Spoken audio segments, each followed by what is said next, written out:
De início, nós gostaríamos de estar levando ao conhecimento da população de Colíder, primeiro, que não é uma postura nossa como magistrada estar vindo à imprensa, né, falar o que vem sendo feito ou não para a população, justamente porque o nosso trabalho é julgar e esse trabalho não precisa ser, vamos dizer assim, explanado, porque ele deve atingir apenas quem é julgado e quem vem ao fórum procurar a prestação jurisdicional. Nós precisamos deixar claro como funciona a legislação envolvendo o menor infrator no Brasil. No Brasil, nós temos apenas 3 possibilidades para que o juiz interne o menor infrator. O termo internar, nós podemos entender como prender mesmo, né? Nós só usamos, a legislação usa esse termo internar justamente porque a internação ela tem características especiais. Só que na prática ela funciona como uma prisão, certo? Então, no Brasil, o juiz tem somente 3 possibilidades de internar um menor. Quando o menor comete um ato infracional, né, mediante violência ou grave ameaça, um roubo, um estupro, um homicídio, quando essa violência ou grave ameaça é exercida contra a pessoa. Essa é uma hipótese, uma possibilidade de internação. Uma segunda hipótese que o artigo 122 do Estatuto da Criança e do Adolescente traz é naquela hipótese em que o adolescente, a ele foi aplicada pelo juiz alguma medida socioeducativa diferente da internação, no caso uma liberdade assistida, uma semi-liberdade, uma prestação de serviços, e ele não cumpre, e ele não justifica porque não cumpriu, e a única forma de fazê-lo cumprir é internando. Essa também é uma hipótese. Uma terceira e última hipótese em que o juiz pode internar um adolescente infrator é no caso em que ele pratica qualquer ato infracional que não seja cometido mediante violência ou grave ameaça à pessoa, mas que, independentemente de qual seja esse ato infracional, ele tenha uma certa reiteração nessas condutas infracionais. O que é essa reiteração dessas condutas infracionais? Não é simplesmente a autoridade policial ou promotor de justiça dizer que o adolescente praticou vários atos, que ele é reincidente. Isso não é dessa forma que se prova essa reincidência. O Superior Tribunal de Justiça já tem um entendimento pacificado, e isso serve de orientação para todos os tribunais e juízes do país, no sentido de que, especificamente um caso, vamos dar um exemplo do tráfico de drogas, né? O tráfico de drogas, para que seja, ele não é um crime cometido mediante violência ou grave ameaça, ou seja, por esse motivo o juiz não pode internar. Ele só pode internar um adolescente que pratique o tráfico de drogas, dando um exemplo, no caso de reiteração de ato infracional. E o Superior Tribunal de Justiça ainda vem e diz o seguinte, e isso serve de orientação para todos os juízes do país, que a reiteração desses atos infracionais, ela não é uma simples reincidência. Reincidência é o adolescente praticou um ato infracional e teve uma sentença condenando ele por aquele ato infracional. E depois disso, ele veio e pratica outro ato infracional. Nesse segundo ato infracional, ele vai ser considerado reincidente. Mas para o Superior Tribunal de Justiça, essa reincidência não é suficiente para internar. Pasmem, não é suficiente para internar. Precisa haver reiteração. A reiteração, ela adviria de uma terceira prática de ato infracional. Isso é orientação para os juízes. Eu, particularmente, como magistrada da infância, há quase 8 anos em Colíder, tenho um posicionamento um pouco mais flexível no sentido de internar os menores.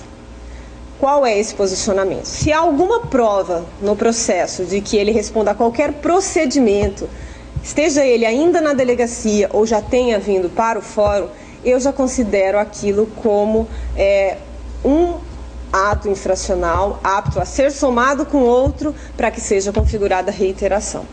Certo? Resumindo, sendo bem simples para que a população entenda.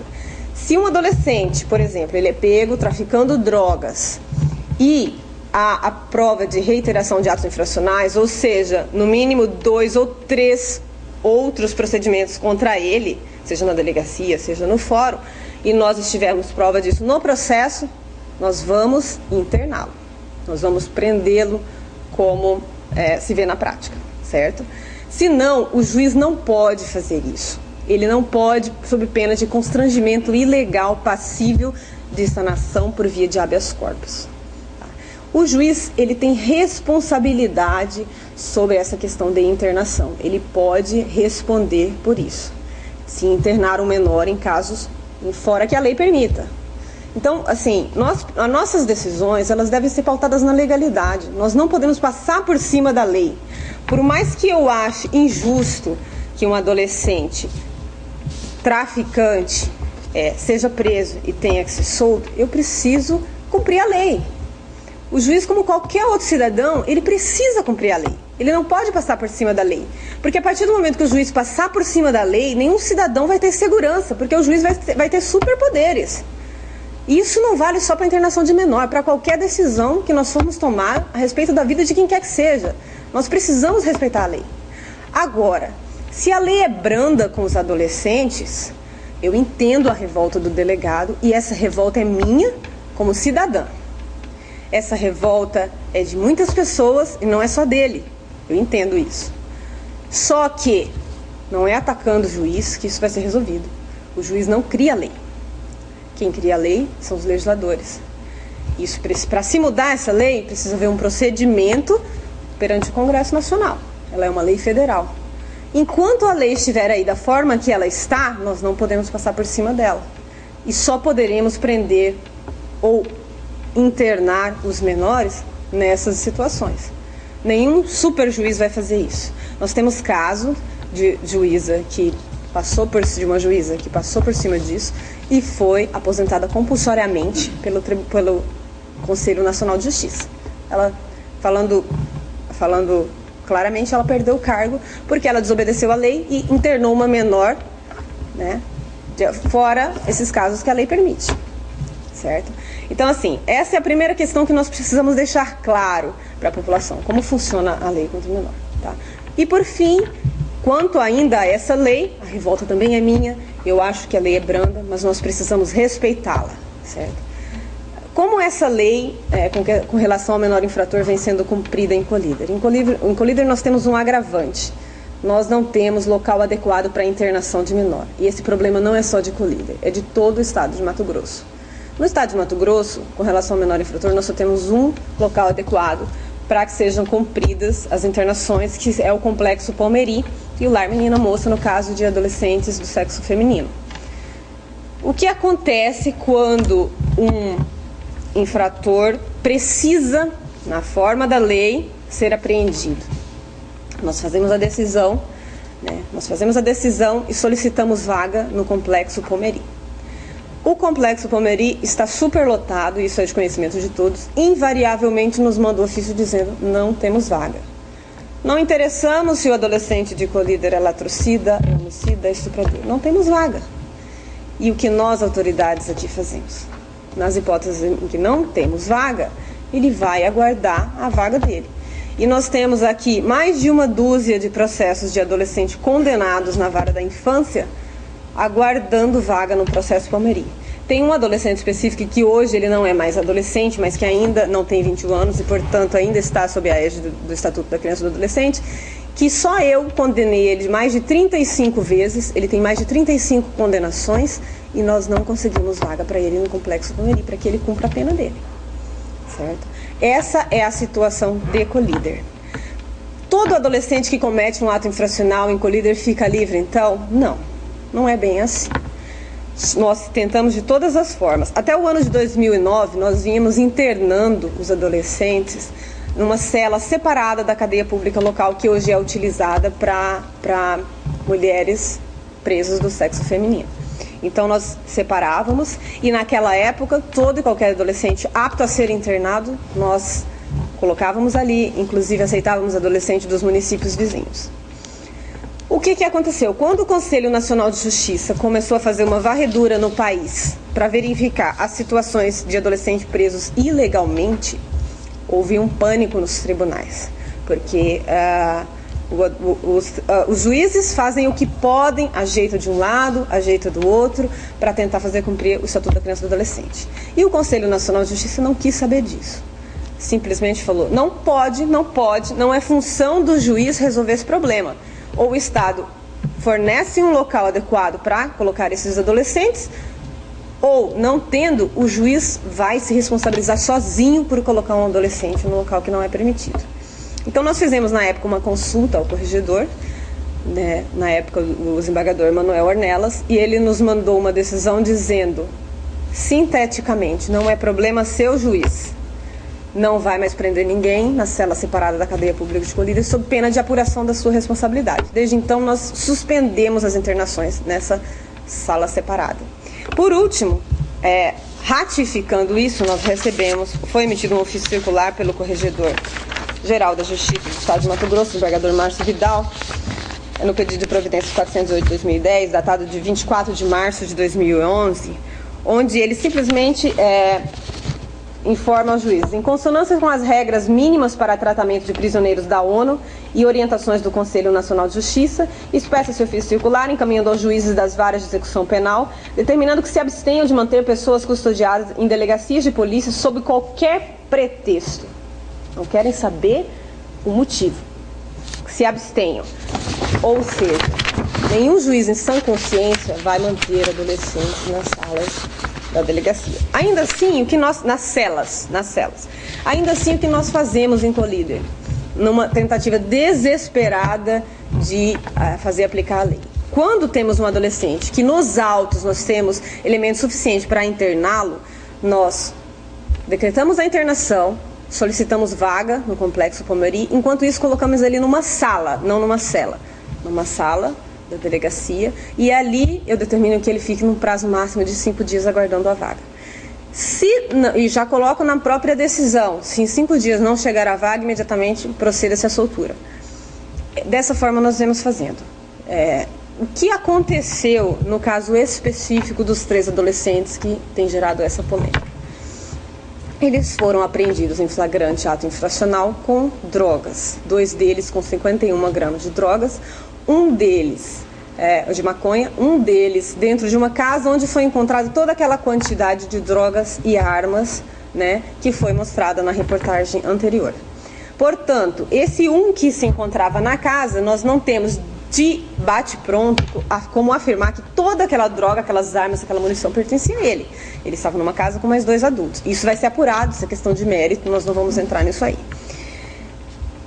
Veio-nos em regime de plantão essa comunicação da prisão em flagrante dos maiores e da apreensão dos menores.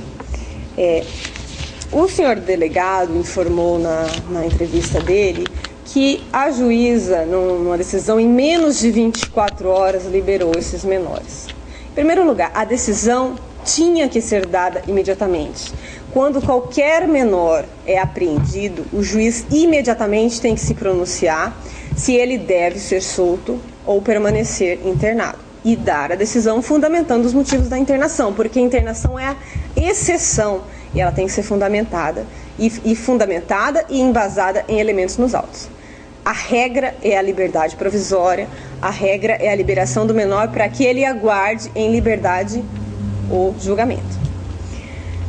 Então, cansei de sair da minha casa meia-noite, 11 horas da noite, para vir decidir sobre menores apreendidos. Essa decisão tem que ser dada imediatamente. Então, eu não me apressei em dar uma decisão em 24 horas para soltar os adolescentes. Eu me apressei em dar uma decisão imediata para decidir se eles deveriam ser liberados ou deveriam ficar internados. À vista dos autos, o que eu tinha nos autos para decidir? Veio o auto de prisão, o auto de apreensão, com as declarações das testemunhas e das pessoas apreendidas. Além disso, o que veio? Um boletim de ocorrência subscrito pela Polícia Militar. Do que foi apreendido, só. Nada mais, nenhum documento a mais. Nenhum documento que dizia que aqueles 3 menores infratores eles estavam reiterando na prática de ato infracional. Nenhum. Nada. Ou seja, o juiz, ele não tem superpoderes, ele não é um Deus, ele é um ser humano que tem que decidir de acordo com as provas do processo. O juiz não pode decidir uma vírgula de acordo com o que está fora do processo. Se naquele procedimento o senhor delegado não encaminhou nada dizendo que aqueles 3 adolescentes ou qualquer um deles fosse reiterador da prática de ato infracional, eu não poderia, sob pena de estar ferindo o Estatuto da Criança e do Adolescente, fazer a internação, decretar a internação desses adolescentes. Eu observei da entrevista que o senhor delegado disse que eles eram traficantes conhecidos, que há menos de 10 dias eles tinham sido apreendidos pela polícia. Essa informação nunca chegou ao processo onde os menores foram liberados. Essa informação eu só obtive assistindo à entrevista do senhor delegado. Então, se eles tinham sido apreendidos, se eles são conhecidos traficantes, o senhor delegado tinha a obrigação de trazer para o processo essas informações, para que me possibilitasse decretar a internação. Tanto que o promotor de justiça que emitiu o parecer solicitando a liberação dos menores, ele deixa claro em um parágrafo da manifestação dele, no sentido de que não há nos autos nenhum relato de reiteração de prática de ato infracional. Não há. Por isso, não tem nem que me delongar sobre isso. Tem que liberar. A regra é liberar. Resumindo, foi essa a manifestação do promotor de justiça, a qual eu acolhi, justamente por não haver nenhum elemento para prender. Se eu tivesse decretado essa internação, eu estaria cometendo um constrangimento ilegal contra esses adolescentes. Fiquei feliz com a decisão? Não fiquei. Quem fica feliz em soltar um adolescente que supostamente estaria traficando? Digo supostamente porque eles ainda não foram julgados, certo? Então, a preocupação da população é minha, mas eu não posso passar por cima da lei. Eu sou uma cidadã acima de tudo e eu preciso cumprir a lei. Doa a quem doer. Então, toda aquela arma, toda aquela droga que foi apreendida, não é que eu não achasse que aquilo não era motivo para internar os menores. Aquilo é mérito. O que é mérito? Aquela droga, aquela arma, aquela munição, aquilo lá eu vou ter que analisar para fins de julgamento, de condenação ou de absolução. Aquilo lá não deve servir para eu decidir se eles devem responder em liberdade ou serem internados. Porque o Superior Tribunal de Justiça diz que em caso de tráfico eu só posso internar em caso de reiteração de práticas delituosas, o que não ficou demonstrado no processo. Nem eu e nem juiz nenhum, em sã consciência, decretaria a internação desses menores. Me parece que em algum momento da entrevista o senhor delegado disse que ele teria tentado, no prazo de 5 dias, vaga no Palmeirim. Se ele tentou, não foi do meu conhecimento, até porque, para se tentar vaga, o delegado tem que solicitar para o juiz oficia. Não foi do meu conhecimento se houve essa tentativa. O que aconteceu? O senhor delegado apreendeu os adolescentes e encaminhou para a delegacia do município de Terra Nova, porque aqui não tinha um local adequado, aguardar a decisão judicial. Imediatamente, no mesmo dia, o investigador de polícia daquela delegacia, Ari Carlos Barbosa, encaminhou um ofício para o Dr. Érico de Almeida Duarte, juiz daquela comarca, dizendo que ali havia 3 menores, que são esses que foram encaminhados, e que eles não poderiam, sob forma nenhuma, continuar ali, porque ali não tinha espaço físico adequado, como exige o Conselho Nacional de Justiça, como exige a lei. Ali não tinha, no quadro de servidores, ninguém apto para atender aqueles menores apreendidos. Ali não tinha alimentação para eles, não tinha nada. Ou seja, se fosse o caso de ter sido decretada a internação deles, o que não era, se nós tivéssemos elementos para decretar essa internação, nós teríamos esse problema. Talvez nós teríamos que liberar esses menores, porque nós não podemos deixar o menor passar fome. E junto, ele colocou, eu vou deixar à disposição dos senhores repórteres, se depois quiserem olhar, uma cópia desse ofício do Corregedor-Geral da Justiça, dizendo que, sob nenhum pretexto, ninguém deve permanecer preso nas delegacias. Certo?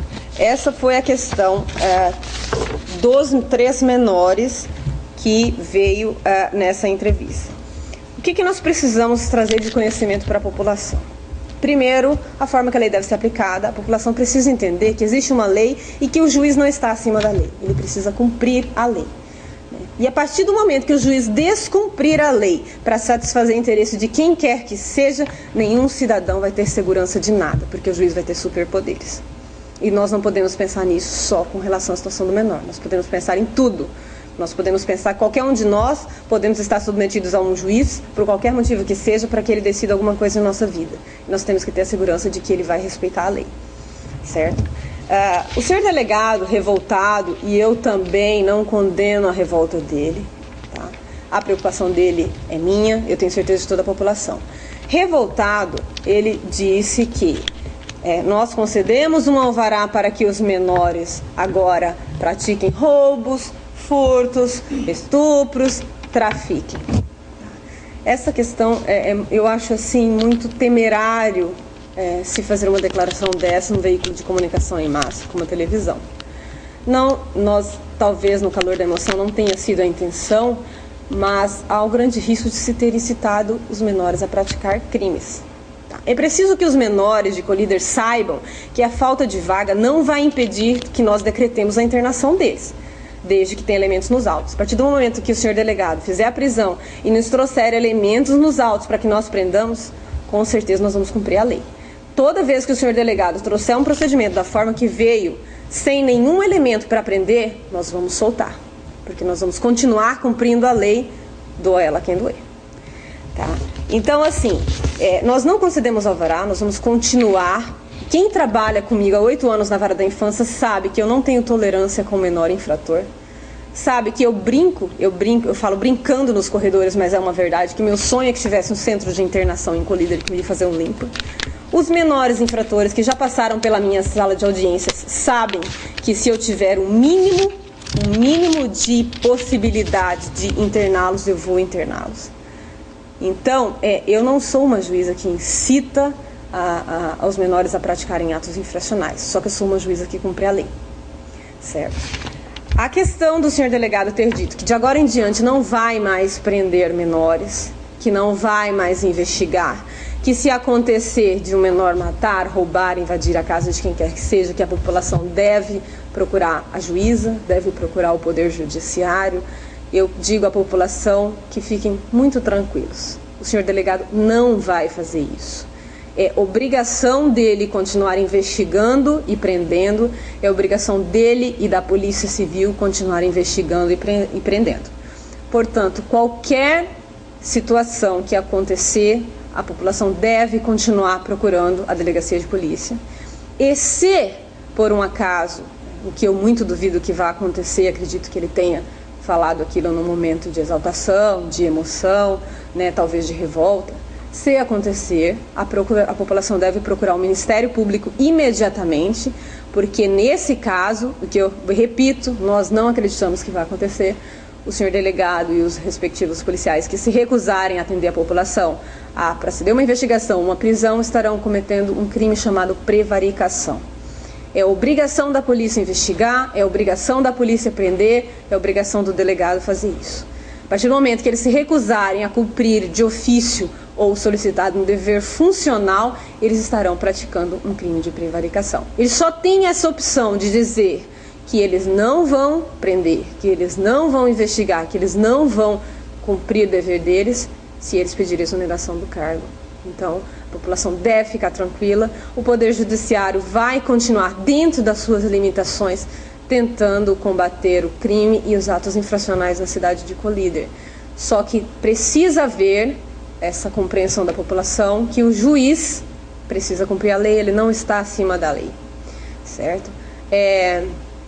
Para finalizar, assim, nós temos essas dificuldades, nós temos procurado há mais de anos, já fizemos reuniões das quais o delegado participou, solicitando dos governantes a criação de um centro de detenção, de um centro de internação em Colíder, e a resposta que nos vem sendo dada pelo governador é de que será construído em breve um centro em Sinop. E nós aguardamos ansiosamente. Enquanto isso, dentro das nossas limitações, nós vamos tentando vagas por aqui.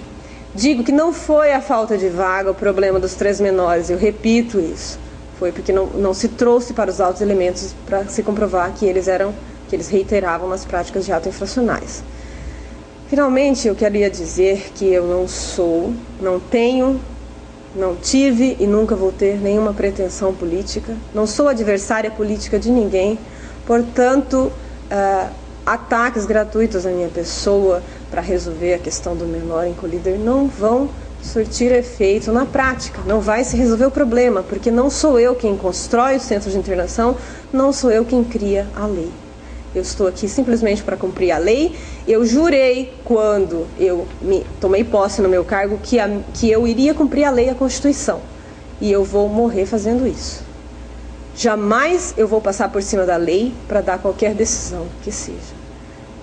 Quanto aos ataques à minha honra feitos pelo senhor delegado, não são questões para serem ditas na televisão, nós vamos resolver isso na justiça.